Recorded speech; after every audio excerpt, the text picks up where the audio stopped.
12 വർഷത്തിന് ശേഷം മഹാകുംഭമേളയ്ക്ക് ഒരുങ്ങി പ്രയാഗ്രാജ്. 2025 ജനുവരി 13 നടക്കുന്ന പൗഷ് പൗർണിമ സ്നാനത്തോടെയാണ് മഹാകുംഭമേളയ്ക്ക് തുടക്കമാകുക. ഏറ്റവും വലിയ ഹൈന്ദവ തീർത്ഥാടന സംഗമമായ മഹാകുംഭമേളയ്ക്കുള്ള ഒരുക്കങ്ങൾ ഉത്തർപ്രദേശിലെ പ്രയാഗ്രാജിൽ ഒരുങ്ങുന്നു. 12 വർഷത്തിലൊരിക്കൽ നടക്കുന്ന മഹാകുംഭമേളയിലേക്ക് ലോകത്തിലെ നാനാഭാഗങ്ങളിൽ നിന്ന് ലക്ഷക്കണക്കിന് തീർത്ഥാടകരാണ് ഒഴുകിയെത്തുക. ഹൈന്ദവ വിശ്വാസപ്രകാരം പുണ്യനദികളായ ഗംഗയും യമുനയും സരസ്വതിയും സംഗമിക്കുന്ന ത്രിവേണി സംഗമത്തിലെ സ്നാനമാണ് കുംഭമേളയുടെ പ്രധാന ആകർഷണം.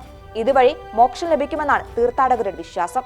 2025 ജനുവരി 13 നടക്കുന്ന പൗഷ് പൗർണിമ സ്നാനത്തോടെയാണ് മഹാകുംഭമേളയ്ക്ക് തുടക്കമാകുക.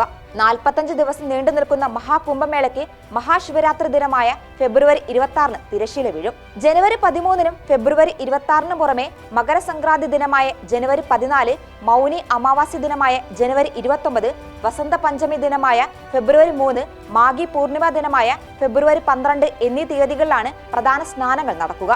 പുണ്യസ്നാനത്തിന് പുറമെ ഭജന, യോഗാസനം, ധ്യാനം, ആത്മീയ പ്രഭാഷണം തുടങ്ങിയവയാണ് മഹാകുംഭമേളയ്ക്ക് മറ്റ് ചടങ്ങുകൾ. 2013 ഏറ്റവും ഒടുവിൽ മഹാകുംഭമേള നടന്നത്. 2019 പ്രയാഗ്രാജിൽ 6 വർഷം കൂടുമ്പോൾ നടക്കുന്ന അർദ്ധകുംഭമേള നടന്നിരുന്നു. പ്രയാഗ്രാജിന് പുറമെ ഹരിദ്വാർ, നാസിക്, ഉജ്ജയിൻ എന്നിവിടങ്ങളിലാണ് കുംഭമേള നടക്കുക.